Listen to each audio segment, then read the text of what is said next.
Well, welcome back, folks. This is RGR Craft, where we're going to go through, I think, one of my more exciting times, because I'm not talking about stuff that I know. I'm talking about stuff I want.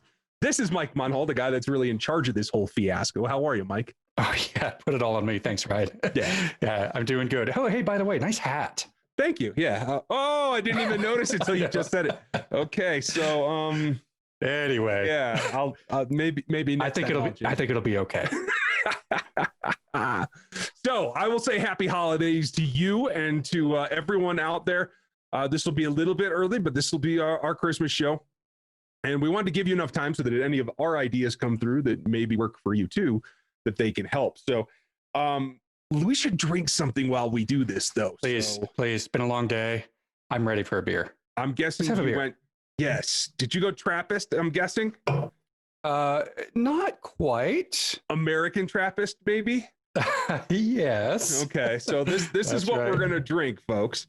Let me see if I can get this in focus. This is Spencer's Winter Warmer, and it really is an amber. So it's not like the traditional super dark roasts. It's not, although it has a lovely color to it. I'm about to pour it myself. Hope that everybody could hear that and give you guys a view. We have a lovely view of your face. Yeah, that's what I'm trying to save y'all from. Thank you. There we go. That's looking nice. Nice pour. And these are my favorite little tasting glasses because they let you have a better idea and really concentrate the nose, which is what I'm here for. Oh, and there's a ton of spice on that. Yeah. Have you opened one of these yet, Ryan? No. No, I bought these because we were going to talk about them, but I haven't drank them yet.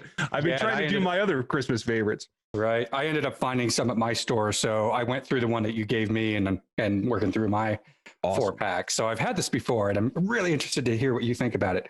I think it's great. But yeah, I'll let you finish your evaluation and we'll talk. Well, tell them what this is about while I get into the nose real heavy.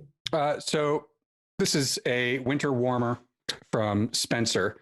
It's an amber lager brewed with honey and spices. I get something off the nose. I wouldn't have called it honey until you said that. But yeah, it's there. Man, the spice is like, it's like warm apple pie spice. And I'll try to bring the focus point back over here because it really loves my my Anchor Christmas beer there. Yeah. If you guys saw my vertical from a couple of weeks ago, I've only tapped one of those because I had a couple of them. So that's still coming, but I'll try to stay in focus here. But yeah, I get a lot of that kind of candied Christmas pie spice. Yeah. You can smell this beer when you open the can. Yeah. Before you even pour it, it's just right in your face. But when you're drinking, it's not an overpowering spice. No, but it's there. And it definitely is a warmer. What is this ABV? It's surprisingly low for a winter warmer. It is 5.3. Yeah. It actually feels warm, right? Like alcohol warmth. Mm-hmm. I'm really surprised that this came in at just 5.3%. No complaints about that either. I think it's just fine. Yeah, I won't complain about that either. And it is nice. It's warming. I wouldn't call it booze, but you can feel the warming sensation off the top. It's well carbonated, like most Belgian beers, Trappist beers would be. They're out of Spencer, Massachusetts, correct?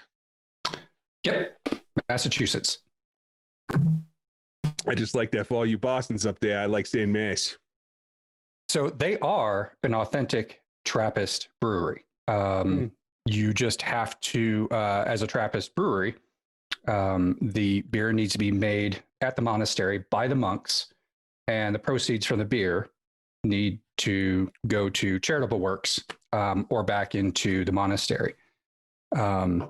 So yeah, I think we associate Trappist or Belgian style beers with Trappistries because most of the Trappistries are in Belgium or France or the Netherlands. But yeah, Spencer is interesting because it is the only American Trappist brewery. Well, I thank them for their efforts. This is very enjoyable. I will tell you this. The nose does come through and match the spice in the flavor profile. But the thing that I like about this best right off the top is obviously it is well carbonated, and folks, we're using these glasses in order to accentuate that. But it's super dry. And for especially a winter warmer, there's no linger there. I don't have that still. It leaves my palate wanting the next sip, not waiting for space to take the next sip. You know what I mean? Yeah. As a lager, I think that you get a lot of that cleanliness from it being a lager. It is still very malt forward though, right? Mm-hmm. But it's but yeah, as a lager, it's just clean. I like that a lot. I also like the honey, very restrained. You know, I've been liking honey in beer. You know, I made my honey beer not too long ago, and so I'm really liking that.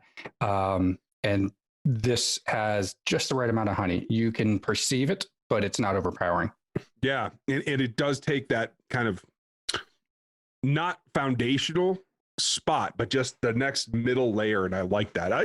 I enjoy the beers as they're layered through, much like you layer hops in an IPA. This does have that depth to it, and I think that's really nice. This will go as a really nice contrast to some of the others that you've seen either on this channel or you've heard me talk about, whether it's Isolation from Odell or what did I do last? Certainly Celebration from Sierra Nevada is a whole different animal too. And I like that it's not just the classic malt bombs somewhere between a porter and a stout kind of winter warmer anymore. Right. Yeah, this is different in that respect. Yeah, the biggest difference between this and other classic winter warmers or holiday beers is that real big giant booziness. But it's the same but it's the same spice profile that I would expect in one of those other beers. It is. And therefore, I think it goes well with a holiday meal, whether it's turkey or ham as your base protein. And because it doesn't have that sugar content residual in the liquid, I think it cleans up really nicely. Yeah. Wow. So I just read the back of the can. This is something else interesting to me. I love learning about this stuff about the beers, but monk beekeeper something Adam tends to the St. Joseph's Abbey bees as they work among the wildflowers of the Abbey's rolling meadows and fields. The honey they labor to produce helped to give this amber lager old-time New England feel. So not only do these monks make the beer, but they're also maintaining the bees that made the honey that went into this beer. That's pretty interesting to me. That is a lost art. That is a lot of man hours into this beer. This isn't ordering from BSG on a pallet load of malt right, and grinding, right? Right. And you can, and I'll put it this way, you can taste the love in it. That's right. Because it does change the profile. And the product that you produce is so much more labor intensive when you do all those steps. Yeah. I think that's important. Yep. Oh, and it is the perfect setup for what we're going to talk about here today. And that is, hopefully we'll get this out here this week, so it's soon enough so that folks can use it as a buying guide if you want. If you have a friend or a spouse that you're looking to do something special for, this is our top 5 Christmas list for home brewing. Now, those of you that have been on the show or been here for the show before, you know that we're covering craft, but we're covering home brewing quite a bit too. So I am like, you want to go first? How do you want to break this down? Well, let's just roll through one. I've got 5-ish. So by the end of this, I think, between you and I, we're going to have more than 5, but I don't know. Let's just go back and forth, Ryan. Okay. Let me start because, my favorite person in the entire world is me. Well done. It's all about me. So you got to love you some you. I've got one item on the list that is for me. The rest is for my other home brewer friends, what I would gift to them. Right. Oh, cool. But I'll get the crappy one out of the way since it's for me. But on my list this year, it would be a Grainfather Conical. So we talked not long ago about fermentation vessels and, pros and cons of all sorts of things. And I'm really not going out to go buy myself a Grainfather Conical, but if money were no object and I could have anything in the world, Or Ryan, if you were super rich and wanted to buy me something, I'll get right on that. that's probably what I'd get. And you know what? It's not even about the conical itself. I mean, I've got decent fermentation vessels. I'm sure Grandfather Conical is great. But what I really want to do, what I really want to work up towards is that glycol chiller that I could attach to the conical and control, really dial in my fermentation temperature. So that's on my list. Of course, I have no expectations. I have no illusions. That's not going to be under the tree, in a few weeks. I'm not going to be able to manage that. I know. But anyway, that's what I put on my Christmas list for myself. Wow, I am not that ambitious, to tell you the truth. I'll start at the back. I'll go my number 5, and whether it's for my personal reasons, for my desire, or whether I was giving them. One of the things that is on my list, and we'll see if this happens in 2021 because we might have a move coming. There's a number of things, but I need to build myself something better than just party taps out of my Keezer. So I have my plans on a new design, and one of the key features of it is going to be the faucets. I really like the new Nuka taps, the forward sealing, the redesigned actual pressure that makes the seal supposedly much less leaking, much less maintenance. So that's one for me. If you're looking for an idea for the brewer in your life, and a Keezer is part of the element, that's something that I would definitely invest in. It is coming from Intertap. It's grown as it's gone on. And it feels like technologically, for something as simple as a faucet, it feels like this is a step forward that I'm interested in. I would be happy for you to get any taps, any hardware, anything to get you off of those picnic taps. Yeah, you don't dig those much. I've been there, man. I've been there. No, I think that's a logical next step to. I'm surprised you don't have a well set up Keezer by now.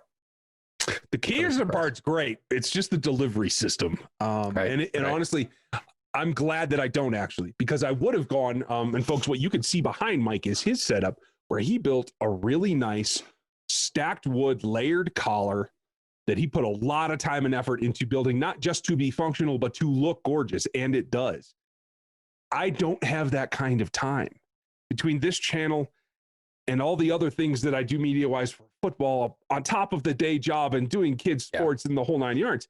I just don't have time to build something like that. So I'm working on a completely different, it's honestly, we'll have to do a show just on the design because I'll need your input. But it's going to break the concept of what a home dispensing system for beer is going to be. Not a dispensary. That's a whole different show. No organics here, but the concept is still to have faucets, and that's really why it is. It's a time thing for me, and I am going to get to it. Yeah. I have the advantage of a father-in-law that is a woodworker, so we worked through that project together. I don't have that time to build that stuff on my own either. Honestly, not right now. Anyway, it's a nice plus. Yeah. So, all right, that was round 1. I started that one. How about you start round 2? Okay. And I will tell you this because of, again, feeding into that concept, what I have experimented with is different ways to get people samples, people that want to try my beer. And especially with COVID, I'm not much into having visitors. So there are very few people that I've let into my house since this whole thing happened. I'm just not about that right now. So my thing is I want to find a way to efficiently get somebody a small sample. I don't want to be filling growlers off of my kegs. So experimented, and we can do the reviews of the bottles and things that I'm using. But one thing that has come in is that you let me a beer gun, the version 1 from Blickman, that I think it is good. It takes a little getting used to, and quite frankly, it's taken a leap forward in sealing from what I understand when it went to the version 2, and I hear there's a version 3 coming, but there's also counter pressure filling, which because you already have the kegs and the CO2 supply and all that, it isn't much of a leap in terms of cost to set that up. So that's my next thing is I think I'm going to build a little rack for a counter pressure filler, and that's what I'm going to do to fill small bottles. Yeah, that would be great. That beer gun that you and I have been sharing, it does its job. That was the first iteration or the first version that Blickman had come out with. You know, it's still messy. It's hard to use. It really is. But I mean, if you wanted to fill up, you know, just 6 bottles out of your keg, 12 pack, whatever, it does a job. But yeah, I have noticed Blickman's upgraded that significantly, probably more than once since the version that you and I are using, Ryan. Mm-hmm. And then, yeah, the counter pressure fillers are promising, right? You know, it's probably not anything that's going to be on my list. In fact, I showed this list that we're talking about right now to my wife, and she goes, "Why don't you have a bottle filler on there?" So it's funny that you brought this up, but yeah, I just don't fill enough bottles onto my keg and share beer that way. Mostly because just the experience with that old bottle filler was not awesome. So gotcha. Yeah, it'll be great if you find something that is a little bit easier to use. That'll be fun to see. Yeah, and I think it's something that we can, again, like there are different ways to use it. You can use it freestanding. You can vice it to a table. There are a number of ways, but the thing that I'm intrigued by most is, again, building a small rack for it. And we always try to get away from the DIY aspect of homebrew, but that's what it is at its heart. You're replicating a monstrous thing in a brewery down to here. So I'm looking forward to actually doing that as well. Yeah, that's great. So next on my list is sensory training kit. Oh, so I've been wanting to do this for a long time, right? Especially maybe in a homebrew club or with some sort of group, right? But a sensory training kit. Or live on RGR Craft. Actually, that would be really fun, right? So those that don't know about this is they were really hard to find 5 years ago. And I'm not quite sure why. I'm not sure if they're hard to manufacture, shortages, and I don't know, whatever it is, but they're a lot easier to find now. But the sensory training kit is small chemicals and stuff that you can add to beers to simulate or just to reproduce off flavors in beers, right? So they're like, I think the most common kits come with maybe dozens of different off flavors, you know, from DMS, diacetyl, you know, light struck or whatever. I mean, I guess if you wanted a light struck beer, you can just go get a bottle of Heineken, but you know, so anyway, that would be really, yeah, I guess so. Why are they using green bottles? Geez. Anyway, different topic. So yeah, I think that would be a really fun thing to do, right? With a group is just, especially homebrewers, is to really see what those flavors are. So you can identify them in your own homebrew, right? I think that's a pretty important thing to do. And I think that would be a fun gift for somebody, and or, you know, maybe not even a gift, just host a group and figure out how all that works. Yeah, I think that's a great idea. And maybe we could do it together because it isn't on this list, but it's on my list of things to do as well. And the nice thing about that is, folks, if you've never even heard of this kind of concept, every beer that you have, especially from craft beer in America, especially now that there's canning involved and we're not in people's tap rooms, there's all kinds of things that can creep into beer that you might not put your thumb on, but are contributing to the flavors that you're getting. And I think that one, the diacetyl in particular, are a number of things, and DMS they creep in. Yep. They creep into flavors that don't necessarily, I think they color the beer. They don't destroy all the beers. There are some, you know, older, especially English barley ones that are expected to have some diacetyl in them. You know, that's part of the concept. But I think that's really important to train your palate so you know what you're drinking. Right. In fact, I'm reaching out to somebody. For those of you who follow 4 Brewers online, we might be having a crossover show with them here pretty soon. And that's one of the things that they're very good at pointing out. So we'll try to follow up on that as well. Now, the last 3 for me are the gift types. That's because everything else I want is just stupidly expensive. But the number one thing that I would give somebody who is a brewer already and has a draft system, somebody who's not still bottling all their beer from every batch. If you have kegs, the number one investment that I've made that has helped in not only my enjoyment of the beer that I make, but of people's around me, are floating dip tubes. And we both have Torpedo kegs. And Torpedo makes their own. It's very inexpensive. It's less than $20, but it allows you to draw beer from the top, which means you pressurize and get that carbonation where you want usually in the same time, you've got at least a few pints that have cleared to your specifications that you can draw immediately. And I think that makes not only the enjoyment of it, but especially for those IPA drinkers out there, it lets you get to the beer when it's fresher. And I think that's more important. So I would give that to everybody who owns kegs that I know if I could. Yeah, actually, that's a good idea. Pretty inexpensive, and it'll fit. It's for any keg, right? And not just the torpedoes that you and I use. Right. But yeah, I've been using those too, and I like them. Yeah, you draw clear. Here's what happens for me. You draw clear beer immediately on that very first pour. Without it, those first few pints at the very least are drawing up all the sediment and stuff if you have stuff in there, right? Yeah. So what happens when you're drawing from the top is all that sediment you start pouring at the end of the keg. But that's okay. I mean, that's a pretty good sign that you're about to tap out that keg. So, right. But yeah, no, those are really good. I mean, if you really like clear beer, like I do, I do, that's the way to go for sure. If you're a hazy IPA person, you don't have to worry about it. Absolutely. That's right. All right. Round 3 for me. Let me look at my list here. You know what? This is an easy one. A beer subscription. There's a variety of organizations out there that you could subscribe to, like the beer of the month club kind of stuff, right? Right.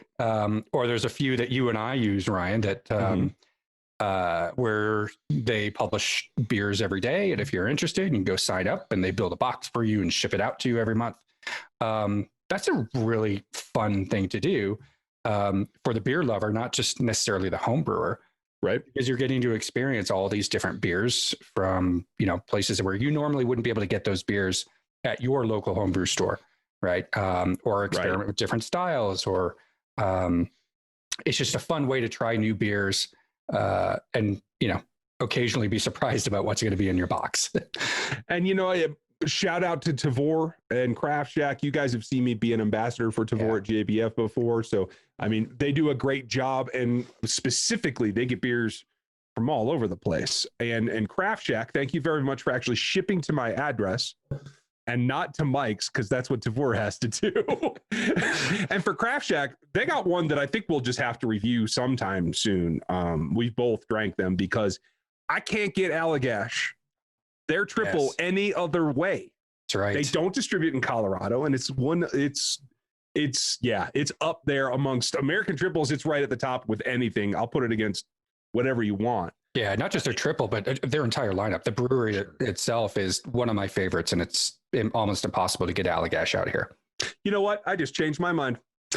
I'm going to throw away number 2. Number 2 on my Christmas list is a trip to Allagash. There we go. There you go. We have to get back to traveling at some point. And, then these videos are going to get real fun, folks. Yeah. You know what I'll do is I'll probably resurrect the footage from the last time we took a tour, which I want to say was New Belgium 2 years ago, but I know that I have the footage, and I think that should be fun. So, folks, look for that sometime in the new year. We have a lot of things stacking up that we're going to try to do, but all right, give me your top 2. What do you want? What do you want to give away?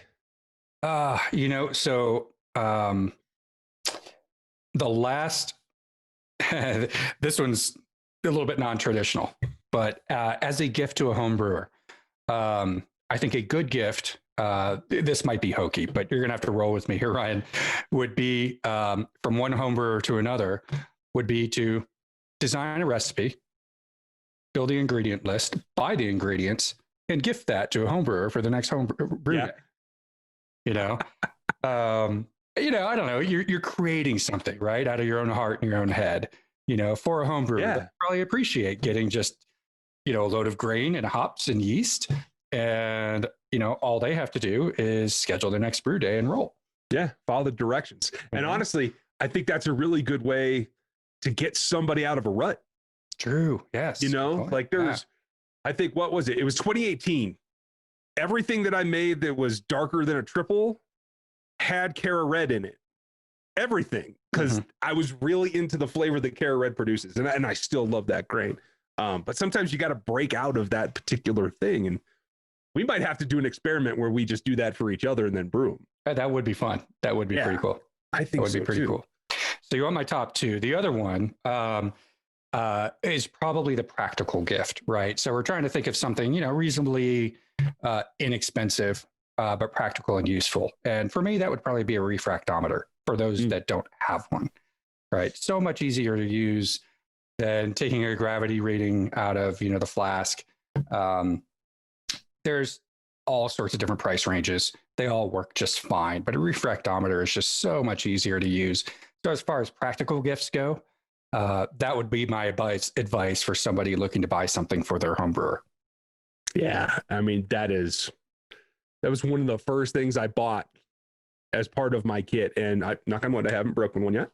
But if you do, you're absolutely right. It is so simple. Like, I take more readings during a brew day now than I ever have because it is just that simple. Yeah. And that ties in, this isn't on my list, but I will tie this in with yours, because the thing that it goes along with for me quite a bit, especially when I'm doing pico brews, because it is such a contained thing and there's not as much wiggle room. You can't just, dump in a ton of acid or add grain or whatever that you're having a problem with. I take pH readings right along with it, up and down the entire mash cycle. And folks, I mash a lot.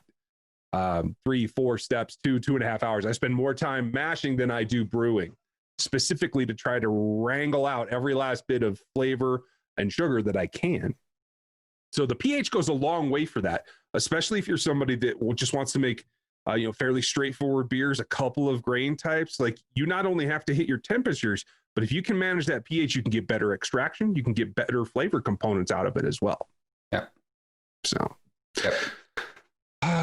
Well, my big thing, and this is honestly on my list of things to do right at the top, and that is, this is what I would give another home brewer, honestly, to make their lives easier. Now, I'm hopeful that there are lady home brewers out there watching this. I don't know any of you. So for the most part, it is the guys I know that are home brewers trying to justify, hey, I spent all this time and money making beer. Well, here's an easy thing to do. And I think it's really going to help my family out. And that is, buy a keg. And I'm specifically looking at these new skinny torpedoes that are 6 gallons, because they fit in the same space and vertically they should fit in the keezer, same as everything else. And I'm just going to run carbonated water all the time. Mm-hmm. Kids get used to, they want something, they can just come down, and it's a small addition to a keezer that's already set up, and it gives something for the whole family. They can add their flavors or their meals or whatever they want, as long as you have carved water that you can then play with the water chemistry of, the balancing. You can practice your IPA balancing of sulfates and chlorides and everything else on your water. I think that's a really good way to make the whole family get into a little bit more than just dad's out in the garage making his brews. You could take it a step further and get a soda kit, right? Make a root beer, Yeah. I actually did that with my son. And we were pouring root beer out of the taps right behind me here. There was some good recipes and some pretty bad recipes, but it is a fun thing to do, right? And it's a really, really good training mechanism for your young kids to be able to pour your beer for you later on, right? I have 2 children. One of them's an expert. She will be pouring beers for a long time. The other one couldn't care less. Yeah, I'm sure. So the other thing to keep in mind, one thing, really important thing to keep in mind is soda, carbonated water that you want to draw off your own taps here with your beers. It requires a lot higher pressure to get the type of carbonation that you would expect, like out of a soda bottle, right? 20-ounce Coke. Sure. Much more than we put into our beer. It doesn't seem like that. When we're just looking at these beers here, but sodas are very much more higher pressure, more highly carbonated than beers. But that's okay. You can do that on the same system, crank it up to 35, 40, 50, whatever it is. That's what valves are for. And from my research, you're looking for about 4 to 4.5 atmospheres. Because there's nothing in just water to hold it back, to kind of hold on to that. It's just simple dilution. So there are easy ways to do that and get something for the whole family. I like the kit idea too. Mine, I'm going to do that.